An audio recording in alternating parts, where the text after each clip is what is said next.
Hello दोस्तों, good morning. कैसे हैं आप सब? क्या एकदम सही हैं आप? देखिए, कल टेस्ट हुआ था संडे में, और जो पहले स्थान पर थे वो कौन थे? साक्षी। तो इस तरह से ही आप टेस्ट में परफॉर्म करते रहिए। और जो है, हर संडे में ही वीक की करंट अफेयर का टेस्ट होता है। तो इससे क्या है कि जो आपकी करंट अफेयर है वो रिवाइज होती रहेगी। साथ ही साथ में जैसे कि अब 30 तारीख आने वाली है, 30 सितंबर।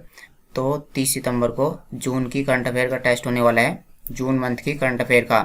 जिसमें क्वेश्चन कितने होंगे? जिसमें 50 क्वेश्चन होंगे। तो आप जून की करंट अफेयर रिवाइज कर लेना। आज हम टॉप 12 क्वेश्चन पढ़ने वाले हैं, और ये जो करंट अफेयर है यह 26 और 27 सितंबर की होने वाली है। तो इसमें हम केवल 12 क्वेश्चन ही पढ़ेंगे। देखिए, ऐसा नहीं है कि रोज़ रोज़ 10 या 12 क्वेश्चन बन ही जाते हैं। उनमें से कुछ ही क्वेश्चन इंपॉर्टेंट होते हैं। जैसे आप मान सकते हो 6 या 7 क्वेश्चन काफ़ी इंपॉर्टेंट होते हैं 12 में से। और बाकी के जो क्वेश्चन होते हैं वो हमको ऐड करने ही पड़ते हैं, क्योंकि इस तरह से अगर हम तो कम क्वेश्चन हम इस तरह से नहीं पढ़ सकते। ठीक है ना? तो जो है, इनमें से 6 या 7 क्वेश्चन काफ़ी इंपॉर्टेंट होते हैं रोज़ के। तो चलिए फिर हम पहला क्वेश्चन देखते हैं। देखिए, कौन सा राज्य पुरुषों के हॉकी जूनियर विश्व कप की मेजबानी करेगा? तो देखिए, ये क्वेश्चन काफ़ी इंपॉर्टेंट है, और इसकी जो एग्जाम में आने की चांस है वो बहुत ही ज़्यादा रहेंगे।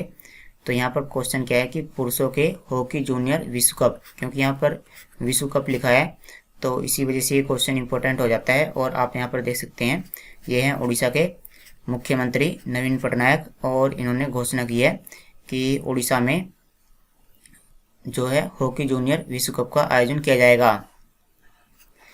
और चलिए फिर हम इसमें और क्या जान लेते हैं कि ये जो विश्व कप है इसका आयोजन किसके द्वारा किया जाएगा। इसका आयोजन FIH federation of international hockey, या हॉकी इंटरनेशनल फेडरेशन, तो इसके द्वारा जूनियर विश्व कप का आयोजन किया जाएगा। तो हम इसके बारे में जान लेते हैं कि इसका मुख्यालय कहाँ पर स्थित है।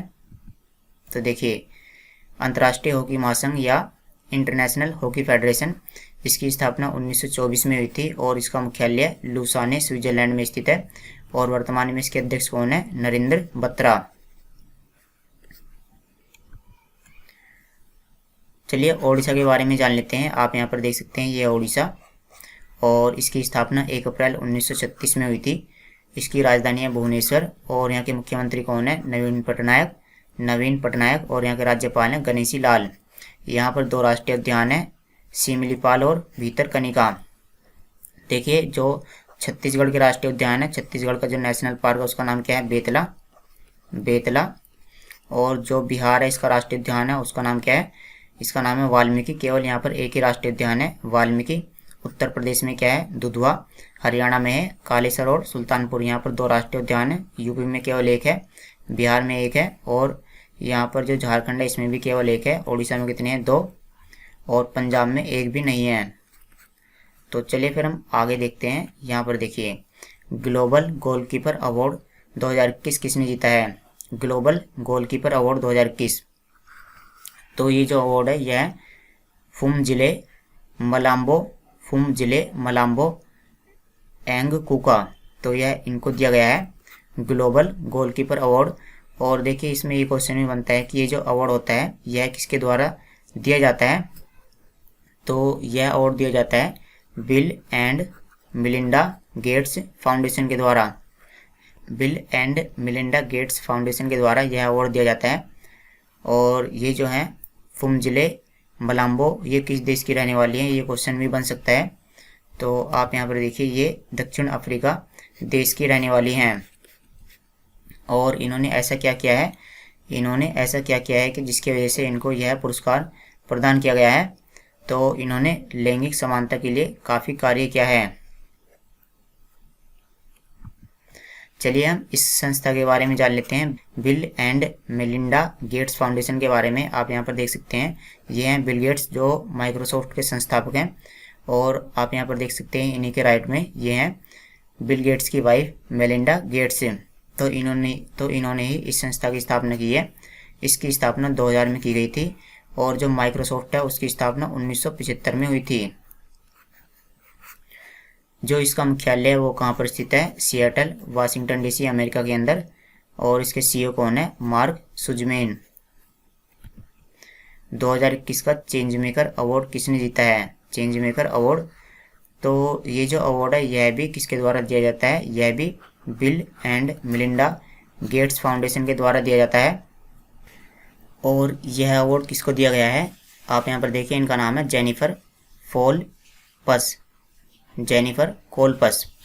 और ये किस देश की रहने वाली हैं? ये हैं बांग्लादेश की रहने वाली। चलिए फिर हम अगला क्वेश्चन देखते हैं। देखिए ये क्वेश्चन काफ़ी इंपॉर्टेंट है। भारत में कहाँ दुनिया का सबसे ऊंचा इलेक्ट्रॉनिक व्हीकल चार्जिंग स्टेशन शुरू हुआ है? तो भारत में एक ऐसी जगह है जिसका नाम है काजा, जो हिमाचल प्रदेश में स्थित है। तो काजा में विश्व का सबसे ऊंचा इलेक्ट्रॉनिक व्हीकल चार्जिंग स्टेशन शुरू किया गया है। आप यहाँ पर देखिए, वर्ल्ड्स हाईएस्ट चार्जिंग स्टेशन। और अगर हम इसकी हाइट की बात करें तो यह 500 फीट की ऊंचाई पर लगाया गया है। चलिए हिमाचल प्रदेश के बारे में जान लेते हैं। आप यहाँ पर देखिए, यह है हिमाचल प्रदेश और इसकी 2 राजधानियां हैं। इसकी ग्रीष्मकालीन राजधानी है शिमला और इसकी शीतकालीन राजधानी है धर्मशाला। यहाँ के मुख्यमंत्री हैं जयराम ठाकुर और यहाँ के राज्यपाल हैं जो हाल ही में बने हैं राजेंद्र विश्वनाथ आर्लेकर। यह 5 राज्यों के साथ में अपनी सीमा साझा करता है। और यहाँ के राष्ट्रीय उद्यान है, देखिए यहाँ पर 5 राष्ट्रीय उद्यान है, इनमें से 4 इंपॉर्टेंट हैं, great Himalayan, pin valley, Indrakila और खीरगंगा। तो चलिए फिर अगला क्वेश्चन देखते हैं। Digital quality of life index 2021 में भारत कौन से स्थान पर रहा है? Digital quality of life index 2021, तो इस इंडेक्स में जो भारत की रैंक है वो कितनी है? 59। आप यहाँ पर देख सकते हैं जो इंडिया की रैंक है वो कितनी है? 59। और क्वेश्चन ये भी बनता है कि इस इंडेक्स में पहले स्थान पर कौन है? तो इसमें पहले स्थान पर है डेनमार्क। और यहाँ पर कुल कितने देशों को शामिल किया गया है? यहाँ पर 110 देशों को शामिल किया गया है। भारत इसमें 59वें स्थान पर है। और देखिए इसमें थोड़ा सा इसमें ये और जान लेते हैं कि ये जो इंडेक्स है किस आधार पर दिया जाता है, मतलब इस इंडेक्स में है क्या। तो इस इंडेक्स में जो इंटरनेट होता है उसी के आधार पर यह सूचकांक दिया गया है। यह 5 कारकों पर कार्य करता है, जैसे इंटरनेट की वहनीयता, यानी इंटरनेट का चार्ज कितना होता है, जैसे 100 रुपये, 200 रुपये, इस तरह से। और इंटरनेट की क्वालिटी कितनी है, यानी इंटरनेट की स्पीड कितनी आती है। इलेक्ट्रॉनिक इंफ्रास्ट्रक्चर, यानी इलेक्ट्रॉनिक का मतलब जो इलेक्ट्रॉनिक आइटम होते हैं। तो और इसमें देखिए इलेक्ट्रॉनिक सुरक्षा, इलेक्ट्रॉनिक गवर्नमेंट, तो इन सभी 5 कारकों के आधार पर यह दिया गया है। तो हालांकि ये आपको याद नहीं करने हैं, बस आपको जो है इनकी रैंकिंग याद करनी है। भारत की 59, पहले स्थान पर है डेनमार्क। और यह किसने दिया है? यह दिया है सर्फ सार्क ने। भारत ने किस देश के साथ C-295 एयरक्राफ्ट के लिए समझौता किया है? C-295 एयरक्राफ्ट, तो आप देखिए भारत ने ये जो एयरक्राफ्ट है इनको खरीदने के लिए स्पेन के साथ में समझौता किया है। और स्पेन से जो है आप यहाँ पर देखिए 56 इस तरह के एयरक्राफ्ट खरीदे जाएंगे। और ये जो एयरक्राफ्ट हैं ये जो भारतीय सेना है, जो इंडियन आर्मी है, उसके परिवहन के लिए इस्तेमाल किए जाएंगे। यानी जो भारतीय सेना है उसके एक स्थान से दूसरे स्थान पर जाने के लिए ये एयरक्राफ्ट इस्तेमाल किए जाएंगे। और स्पेन की एक कंपनी है जिसके साथ में जो इंडियन गवर्नमेंट है उसने समझौता किया है। स्पेन की कंपनी का नाम क्या है? एयरबस डिफेंस एंड स्पेस, तो इसके साथ में समझौता हुआ है। चलिए स्पेन के बारे में जान लेते हैं। तो इसकी राजधानी क्या है? मैड्रिड। यहाँ की मुद्रा है यूरो और यहाँ के राष्ट्रपति हैं पेड्रो सांचेज। ये जो स्पेन है किस महाद्वीप का देश है? यह यूरोप महाद्वीप का देश है। और इसी के बगल में पड़ता है पुर्तगाल। इस तरह से आते हैं ये तो है स्पेन, ये क्या है? इधर वाला तो है स्पेन और इधर वाला है पुर्तगाल। ये दोनों देश एक ही साथ में आते हैं, स्पेन और पुर्तगाल। तो चलिए फिर हम अगला क्वेश्चन देखते हैं। देखिए ये क्वेश्चन काफ़ी इंपॉर्टेंट है। भारतीय सेना द्वारा विजय सांस्कृतिक महोत्सव कहाँ पर मनाया जाएगा? विजय सांस्कृतिक महोत्सव, तो इसका आयोजन किया जाएगा कलकत्ता के अंदर। देखिए क्या हुआ था कि हम बात जान लेते हैं। 1971 में भारत और पाकिस्तान के बीच में युद्ध हुआ था, इंडिया वर्सेस पाकिस्तान। और क्या है कि देखिए शुरू में जो पाकिस्तान था उसके 2 हिस्से थे, एक तो था पूर्वी पाकिस्तान और एक था पश्चिमी पाकिस्तान। तो ये जो पूर्वी पाकिस्तान था जिसको आज हम बांग्लादेश के नाम से जानते हैं, तो यह उस समय जो है आज़ाद होना चाहता था इस वाले पाकिस्तान से, तो भारत ने 1971 में ये जो पूर्वी पाकिस्तान है जिसको आज हम बांग्लादेश के नाम से जानते हैं, तो 1971 में भारत ने इस पूर्वी पाकिस्तान को आज़ाद कराया था। तो 1971 में युद्ध हुआ था और जो है इसके 50 साल पूरे हो चुके हैं 2021 तक। तो इसका जो है इसकी जो है स्वर्ण जयंती मनाई जा रही है। IAU ने चंद्रमा के दक्षिणी ध्रुव पर एक क्रेटर का नाम किसके नाम पर रखा है?